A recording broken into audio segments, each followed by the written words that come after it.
আসসালামু আলাইকুম রহমতুল্লাহ বরকাত।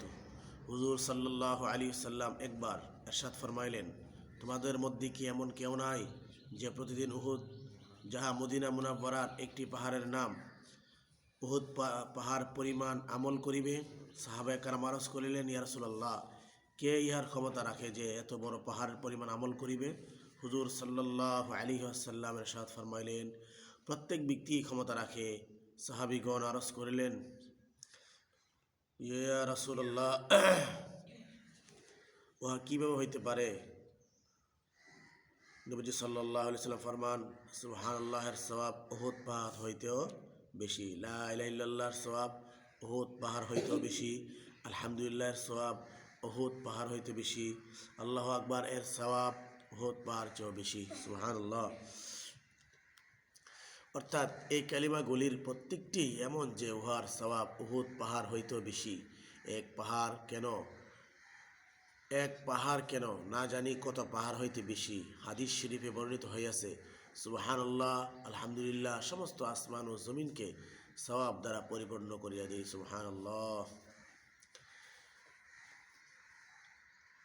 আরেক হাদিস আছে যে আলহামদুলিল্লাহ সমস্ত আসমান ও জমিনকে, সুবহানাল্লাহ, আলহামদুলিল্লাহ আসমান জমিন ও জমিনকে সওয়াব দ্বারা পরিপূর্ণ করে দেয়।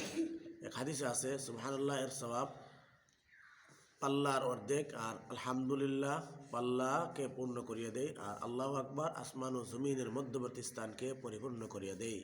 আরেক হাদিসে হুজুর সাল্লাল্লাহু আলাইহি সাল্লামের ইরশাদ নকল করিয়া হইয়াছে, সুবহানাল্লাহ, আলহামদুলিল্লাহ, লা ইলাহা ইল্লাল্লাহ, আল্লাহু আকবার আমার নিকট এরূপ সকল বস্তু হইতে অধিক প্রিয়, যাহার উপর সূর্য উদয় হয়। মুল্লা আলী কারি রহমাতুল্লাহি আলাইহি বলেন, ইহার অর্থ হইল সমস্ত দুনিয়া আল্লাহর জন্য খরচ করিয়া দেওয়া হইতো ইহা বেশি প্রিয়। কথিত আছে যে হজরতে সুলাইমান আলাইহিস সালাতু ওয়াস সালাম তাহার হাওয়াই তখতে চড়িয়া কোথাও যাইতেছিলেন, পাখিরা তাহার উপর ছায়া করিয়া রেখেছিল এবং জিন ও মানুষ ইত্যাদির লস্কর দুই সারিতেছিল। তাহার এই তখ্ত এক আবেদ ব্যক্তির উপর দিয়া অতিক্রম করিল। সে হজরতে সুলাইমান আলাইহিস সালামের এই বিশাল ও ব্যাপক রাজত্বের প্রশংসা করিল। তখন হজরত সুলাইমান আলাইহিস সালাম বলিলেন, মুমিনের আমল নামায় এক তসবিহ সুলাইমানের সমস্ত রাজত্ব হইতে উত্তম। সুবহানাল্লাহ। কেননা সুলাইমান রাজত্ব একদিন ধ্বংস হইয়া যাইবে, আর এক তসবিহ চিরকাল থাকিবে। সুবহানাল্লাহ,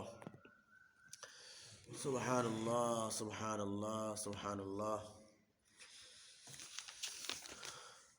একবার হুজুর সাল্লাল্লাহু আলাইহি ওয়াসাল্লাম এরশাদ ফরমাইলেন, বাহ বাহ, পাঁচটি জিনিস আমল নামা ওজনের পাল্লা কত বেশি ওজনী হইবে। সেইগুলি হইল লা ইলাহা ইল্লাল্লাহ, আল্লাহু আকবার, সুবহানাল্লাহ, আলহামদুলিল্লাহ, এবং ওই সন্তান যে মারা যায় আর পিতা এমনিভাবে মাতা উহার উপর সবর করে। এই বিষয়টি কয়েকজন সাহাবী হইতে বিভিন্ন হাদিসে বর্ণিত হইয়াছে।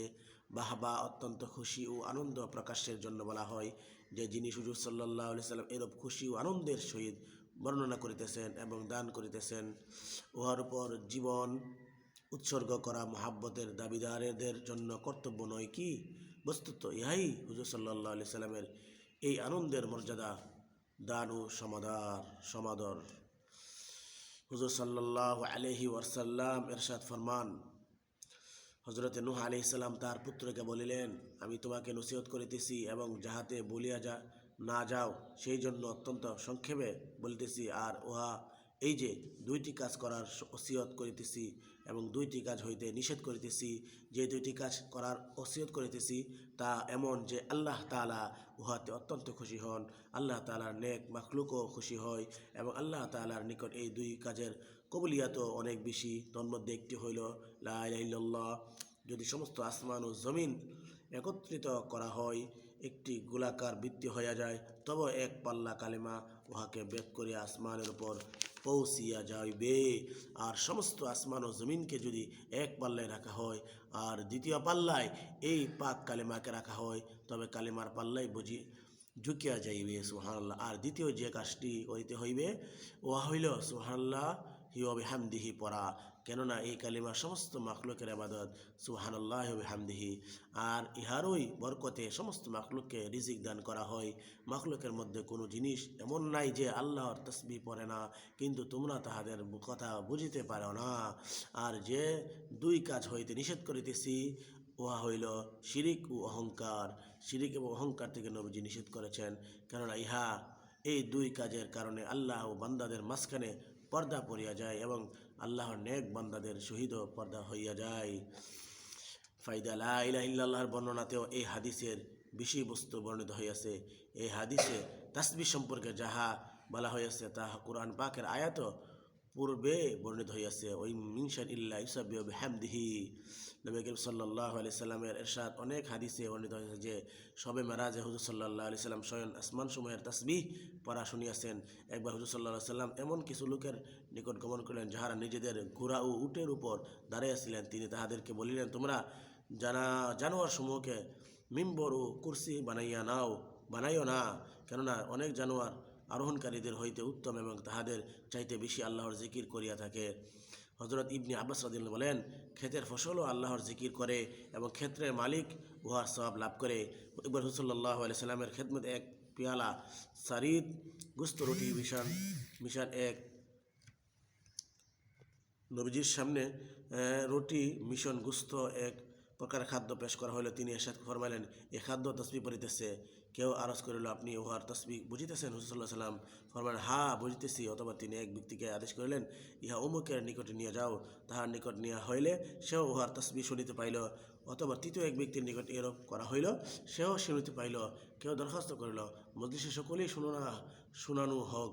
হুজুর সাল্লাল্লাহু আলাইহি সাল্লাম ইরশাদ ফরমাইলেন, ইহার মধ্যে হইতে কেউ যদি শুনিতে না পায়, তবে লোকের তাহাকে গুনাহগার মনে করিবে। এইসব জিনিসের সম্পর্কে কাশফের সহিত এগুলার সম্পর্ক হইল কাশফের সহিত। আর নবীগণের তো তার অন্তর্দৃষ্টি পুরাপুরি হাসিল ছিল এবং তাকার কথাও সাহাবা কেরামর অনেক সময় হুজুর সাল্লাল্লাহু আলাইহি সাল্লামের সোহবতের বরকতে ও সান্নিধ্যের নূরের বদলতে কাশফ হাসিল হইত। শত শত ঘটনা ইহার সাক্ষী রয়েছে। সুফিগণেরও বেশি বাক ক্ষেত্রে অধিক মুজাহাদার কারণে কাশফ হাসিল হয়, ফলে তাহারা প্রাণী ও নিষ্প্রাণ বস্তুর তসবিহ তাদের ভাষা ও কথাবার্তা বুঝিতে পারেন।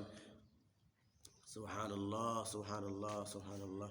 আল্লাহ তাআলা আমাদেরকে বোঝার আমল করার তৌফিক দান করেন। আমিন। আসসালামু আলাইকুম ওয়া রাহমাতুল্লাহ।